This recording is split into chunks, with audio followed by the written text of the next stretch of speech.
Hello students, welcome to Indus ranges online classes. आज Newton's laws of motion को हम continue करने चल रहे हैं। गैलीलियो तक मैंने आपको बता दिया था इनर्शिया क्या होता है। तो ये जो न्यूटन का फर्स्ट लॉ ऑफ मोशन है बेसिकली इनर्शिया का डीप स्टडी है। जैसे कि मान लेते हैं ये आपका स्टोन है, फिर वही स्टोन वाला एग्जाम्पल है।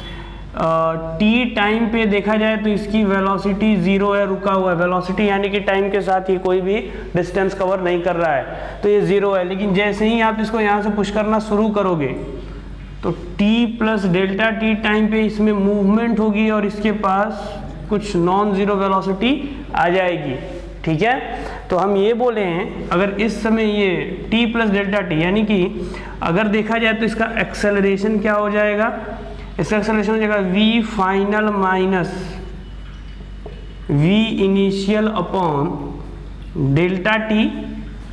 टाइम में जो डिफरेंस था डेल्टा टी आ गया, ये आपका एक्सेलरेशन आ गया। ये एक्सेलरेशन आया किस वजह से, ध्यान से देखिए। ये जो एक्सेलरेशन है जब आप फोर्स अप्लाई किए थे तब इसके वेलोसिटी में चेंज हुआ, और वेलोसिटी में जब तक चेंज होगा नहीं तो एक्सेलरेशन आएगा नहीं। अब ये देखा जाए कि जब ये मूव करने लगा, मान लेते हैं कांस्टेंट वेलोसिटी से कोई पार्टिकल मूव कर रहा है, इसी को कंसीडर कर देखिए कांस्टेंट वेलोसिटी से मूव कर रहा है। कांस्टेंट वेलोसिटी यानी कि v कांस्टेंट यानी कि एक्सेलरेशन क्या हो जाएगा आपका जीरो। अब देखिए अगर आप पीछे से ही कोई फोर्स लगाओ या आगे से ही फोर्स लगाओ तो अब आपके फोर्स लगाने से हो सकता है इसकी वेलोसिटी, अगर पीछे से लगाओगे और आगे की तरफ मूव कर रहा है तो वेलोसिटी इंक्रीज करेगी।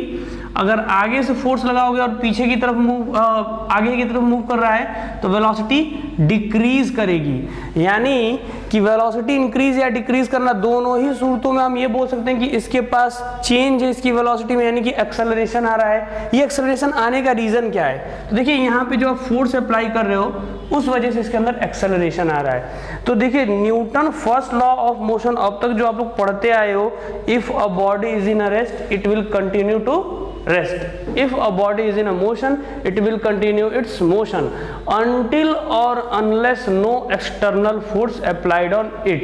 ये जो आपका न्यूटन का फर्स्ट लॉ ऑफ मोशन है इसको हम थोड़ा सा अच्छे से ये बोल सकते हैं कि अगर F एक्सटर्नल जीरो हो तो एक्सेलरेशन जीरो होगा। कैसे, यहाँ पे देखते हैं। इनिशियल क्या था हमारा, ये सिस्टम ऐसे ही था, इसके ऊपर कोई भी एक्सटर्नल फोर्स नहीं था तो वेलोसिटी क्या थी जीरो, यानी कि एक्सेलरेशन क्या था जीरो। लेकिन जैसे ही दोनों ही एग्जांपल्स में जैसे ही इसके पास फोर्स आ गया तो क्या हो गया, इसके पास एक्सेलरेशन आ गया।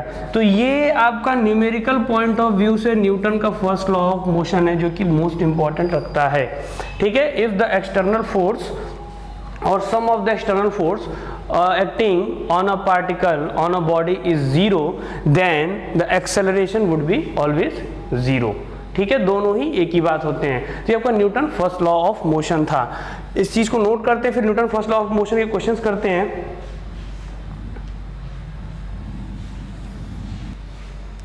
सबसे पहले देखिए बेसिक क्वेश्चन पूछते हैं कि ये जैसे मान लीजिए वो कोई लैंप है और ये लैंप लटका हुआ है,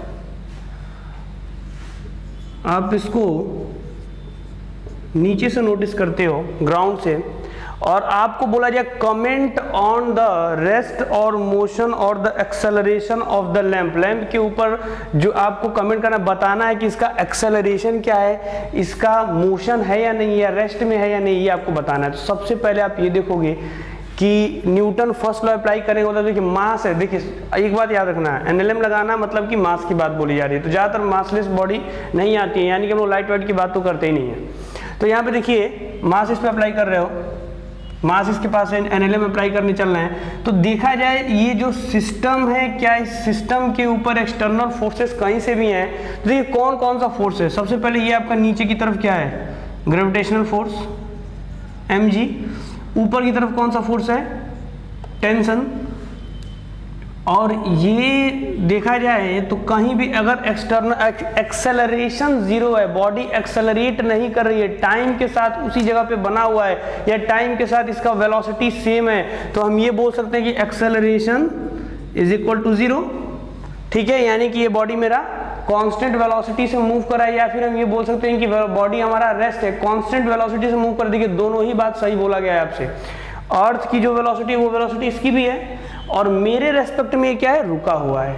ठीक है, जो कि रिलेटिव आपको पढ़ाया जा चुका है। अब नेक्स्ट एक बात को ध्यान दीजिएगा, एक्सेलरेशन 0। और क्वेश्चन आपसे क्या पूछा जा सकता है, what is the tension, tension क्या होगा, स्ट्रिंग का टेंशन क्या होगा अगर लैंप एक्सेलरेटेड नहीं है, तो ये भी क्वेश्चन बोला जा सकता है। तो इस क्वेश्चन का सॉल्यूशन, जैसा कि हम जानते हैं कि एक्सेलरेशन 0 है यानी कि एफ एक्सटर्नल 0 होगा, तो एक्सटर्नल फोर्सेस में देखते हैं टेंशन 0 होना है, तो जितना ऊपर लग रहा है उतना ही नीचे लगेगा। तो टेंशन बराबर जब mg होगा तभी ऐसा पॉसिबल है कि एक्सेलरेशन 0 यानी न्यूटन फर्स्ट लॉ एप्लीकेबल होना चाहिए, तो ये कंडीशन सेटिस्फाई होना चाहिए, यानी कि टेंशन बराबर mg। ये ऐसे सॉल्यूशन हो गया। अब आइए नेक्स्ट क्वेश्चन पे आते हैं। जो अगला क्वेश्चन दिया हुआ है वो ये बोल रहा है, a body of mass 10 kg sliding on a frictionless surface with velocity of 2 metre per second. 2 metre per second की वेलोसिटी से एक बॉडी है वो फ्रिक्शनलेस सरफेस पे स्लाइड कर रहा है, सरक रहा है। The force required to keep it moving with same velocity is, कितना फोर्स चाहिए कि वो उसी वेलोसिटी से मूव करता रहे। मान लेते यही मूव कर रहा था फ्रिक्शनलेस सरफेस पे 2 मीटर पर सेकेंड से, ठीक है। अब कितना फोर्स हम इस पे अप्लाई करें कि ये सेम वेलोसिटी से आगे की तरफ मूव करे, तो इसका आंसर होगा 0, ठीक है। इसका आंसर होगा 0, क्योंकि वेलोसिटी सेम रख रहे हैं यानी कि एक्सेलरेशन 0 रख रहे हैं, एक्सेलरेशन 0 रख रहे हैं तो एक्सटर्नल फोर्स क्या हो जाएगा, 0 हो जाएगा। तो इस तरीके के बेसिक क्वेश्चंस न्यूटन लॉ से पूछे जा सकते हैं। कल एक एप्पल वाला भी आपको समझाया था। तो ये आपका Newton first law of motion था जो कि इनर्शिया से डील करता है।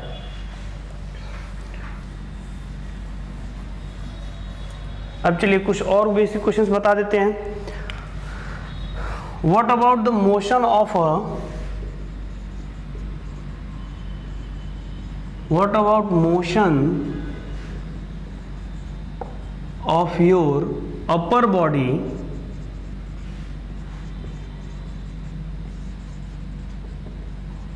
during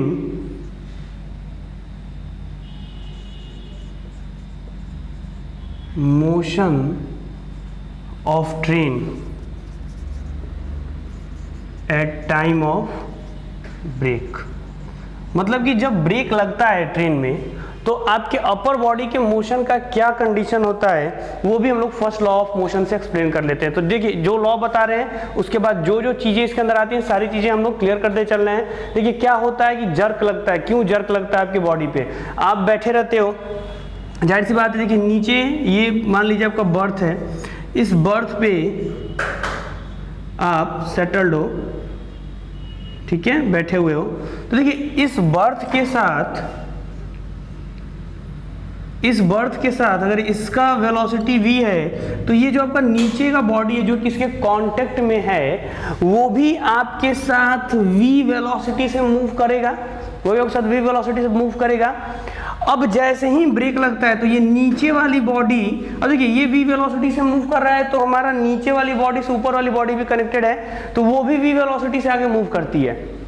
लेकिन कंडीशन कहाँ पे, जो हमें जर्क लगता है वो क्यों लगता है, देखिए जर्क जो लगता है वो कंडीशन ये होता है कि जब ब्रेक लगाया जाता है तो ब्रेक लगाते वक्त हम बर्थ की वेलोसिटी को 0 कर देते हैं। बर्थ की वेलोसिटी जैसे ही 0 होती है वैसे ही हमारी लोअर बॉडी जो कि बर्थ के ऊपर रखी रहती है उसकी वेलोसिटी 0 हो जाती है। लेकिन ऊपर की बॉडी उसी वेलोसिटी से मूव करना चाहती है जिससे मूव की रहती है, तो उस वेलोसिटी से आगे की तरफ की बॉडी मूव तो करती है पर कनेक्टेड है नीचे वाली बॉडी से, तो इसलिए नीचे वाली बॉडी रेस्ट में है तो ये आगे की तरफ मूव करती है। नतीजा ये होता है कि नीचे वाली बॉडी को एक पुश या फिर हम ये बोल सकते हैं या आगे की तरफ पुल उसको फील होता है। तो ये होता है condition of a jerk during the motion of your body under the train at the time of brake. Brake के टाइम पे ऐसा होता है। ये भी आपका फर्स्ट लॉ ऑफ मोशन से एक्सप्लेन किया जा सकता है।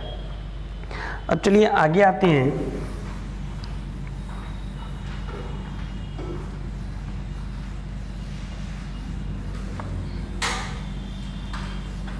देखिए first law of motion macro particles के लिए, बड़े पार्टिकल्स के लिए वैलिड है। जैसे कि एग्जांपल देख लीजिए आपका जो ये सन का मूवमेंट है, इसके बाद से मून का मूवमेंट है। कल भी इस बात को ने बताया था। देखिए क्या होता है हमारे सोलर सिस्टम में जब ब्लास्ट हुआ उसके बाद से प्लैनेट्स का जो मोशन है वो इस तरह ऑर्बिटल है, ये भी आप लोग को पढ़ाया जाएगा। सीधी सी बात, अभी फर्स्ट लॉ ऑफ मोशन के अंडर जितनी बातें उनको हम क्लियर करते चल रहे हैं। तो देखिए ये कैसे पता चले फर्स्ट लॉ ऑफ मोशन, तो देखिए अगर आप लोग अर्थ और सन के मोशन को देखो तभी पता चल जाना चाहिए कि ये चीजें वैलिड हैं। जैसे कि 365 डेज लगता है अर्थ को पूरा रिवॉल्यूशन कंप्लीट करने के लिए, यानी और कैसे पता 365 डेज अप्रोक्सीमेट, तो देखिए जो मौसम का साइकिल रिपीट होता है, समर विंटर ये जो चीजें आती हैं, स्प्रिंग वर्षा ये सब, ये कब रिपीट होता है? हर 365 दिन बाद रिपीट होता है। यानी कि 365 दिन तक जो आपको ये मौसम बदलता रह रहा है, तो हम ये बोल सकते हैं कि 365 दिन बाद ये अपना साइकिल रिपीट कर रहा है, तो यानी कि 365 दिन इसको रिवॉल्यूशन करने में लग रहे हैं। और 365 से ज्यादा नहीं लगता, ऐसा नहीं होता कि कोई भी साल हमारा 365 दिन से 366 तो होता है, ये तो ठीक है लीप ईयर में हम लोग मानते हैं, लेकिन ऐसा नहीं होता कि 366 की जगह 400 दिन का कोई साल हो जाए, ऐसा नहीं होता कि 500 दिन का कोई साल हो जाए, ऐसा कभी नहीं होता है। मौसम एक रेगुलर इंटरवल के बाद रिपीट करते हैं, यानी कि अर्थ की वेलोसिटी हमेशा कांस्टेंट होती है। तो जाहिर सी बात है ऊपर की तरफ प्लैनेट्स बहुत दूर दूर हैं। ग्रेविटेशनल फोर्स के बारे में आप लोग पढ़े हो, बहुत दूरी होने से ग्रेविटेशनल फोर्स बहुत वीक होता है, यानी कि टेंडिंग टू जीरो हम लोग बोल सकते हैं, टेंडिंग टू जीरो बोला जा सकता है। हाँ इधर की तरफ लगता है वो सर्कुलर में बताएंगे अलग, और ये स्यूडो फोर्स है वो अलग है। बाकी इसके वजह से इसके मोशन में कोई इफेक्ट नहीं आएगा, जो इसका टेंजेंशियल वेलोसिटी है वो हमेशा कांस्टेंट ही रहता है, ये हम लोग यहाँ पे देख सकते हैं। तो ये भी आपके न्यूटन फर्स्ट लॉ की वजह से है कि ये मूव कर रहा है। अब इसको रोकने के लिए अगर बीच में कोई और दूसरा प्लेनेट हो या फोर्स आप लगाओ तो इसके मोशन को इफेक्ट किया जा सकता है, अगर आप फोर्स ना लगाओ तो मोशन को बिल्कुल इफेक्ट नहीं किया जा सकता। ऐसे ढेरों फेनोमेना है, नेचुरल फेनोमेना, जिनको आप देखोगे तो न्यूटन का फर्स्ट लॉ इजीली अंडरस्टूड होगा। बाकी न्यूटन फर्स्ट लॉ में जो चीजें थी वो कुछ कल क्लियर कर दिए थे, कुछ आज क्लियर कर दिए हम लोग आज के लेक्चर में। इन लेक्चर्स को ठीक से पढ़िए और समझने की कोशिश कीजिए, ठीक है। Thank you.